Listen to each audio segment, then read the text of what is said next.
prinsip ya penerimaan mahasiswa baru PTN ini kita sebut namanya Petala ya, supaya mudah mengingatnya. Jadi yang pertama keluasan, fleksibel. Ini sebetulnya prinsip untuk inklusi. Jadi setiap peserta didik itu leluasa untuk memilih jalur seleksi, program studi dan PTN yang dituju sesuai dengan minat, bakat maupun aspirasi ke depannya. Yang kedua efisien.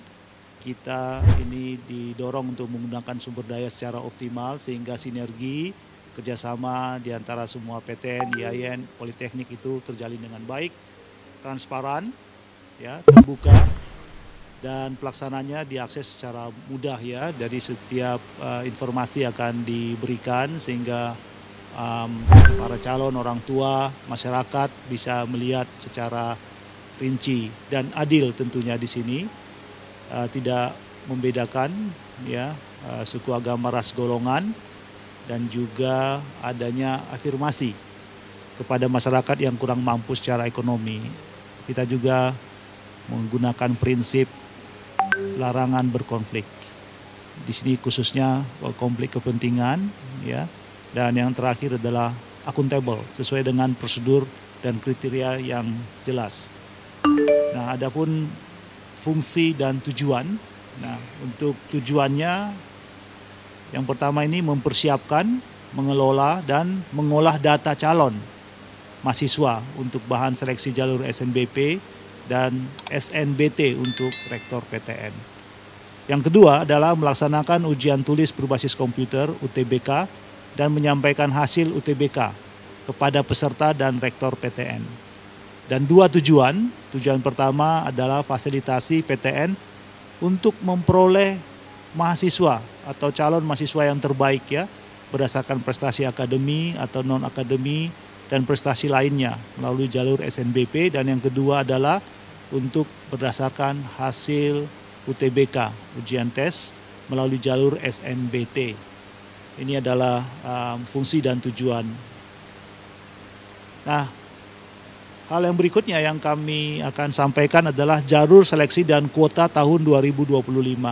Setelah pembicaraan lama, di sini kita memiliki 3 jalur. Jalur SNBP, SNBT, dan seleksi mandiri.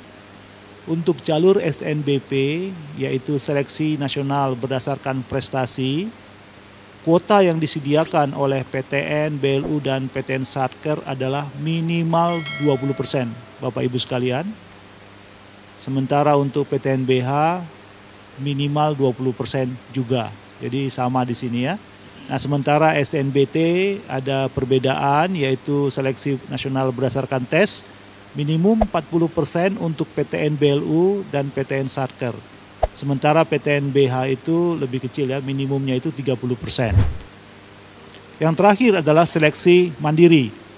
Nah, seleksi mandiri ini dilakukan oleh masing-masing PTN ya. Mereka dapat menggunakan nilai UTBK dan sebagainya ya. Ini adalah nanti akan dituangkan dalam peraturan masing-masing pimpinan di perguruan tingginya. Maksimum 30% untuk PTN BLU dan PTN Satker. Sementara kuota untuk PTN BH itu maksimal 50%.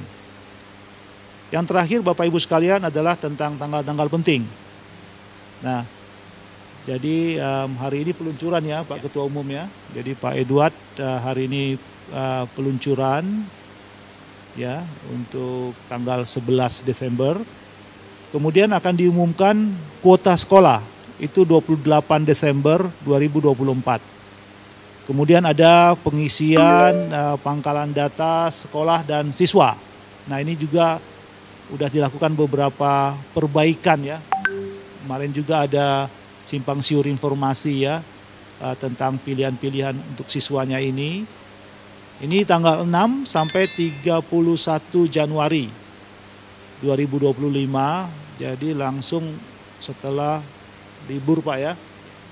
Nah, kemudian yang ketiga itu adalah pendaftaran untuk SNBP yang dibuka dari tanggal 4 sampai 18 Februari 2025. Nah, hasilnya itu 1 bulan kemudian, 18 Maret 2025 adalah pengumuman hasil SNBP. Nah, kemudian dari situ dibukalah pendaftaran UTBK SNBT tanggal 11 sampai 27 Maret 2025. Pelaksanaan UTBK dilaksanakan antara tanggal 23 April sampai dengan 3 Mei 2025. Dan pengumuman hasil SNBT itu dilakukan pada tanggal 28 Mei 2025. Bapak Ibu sekalian, itu adalah kebijakan umum yang boleh kami bagikan pada kesempatan pertama ini. Nanti kami undang Bapak Ketua Umum untuk melanjutkan. Terima kasih.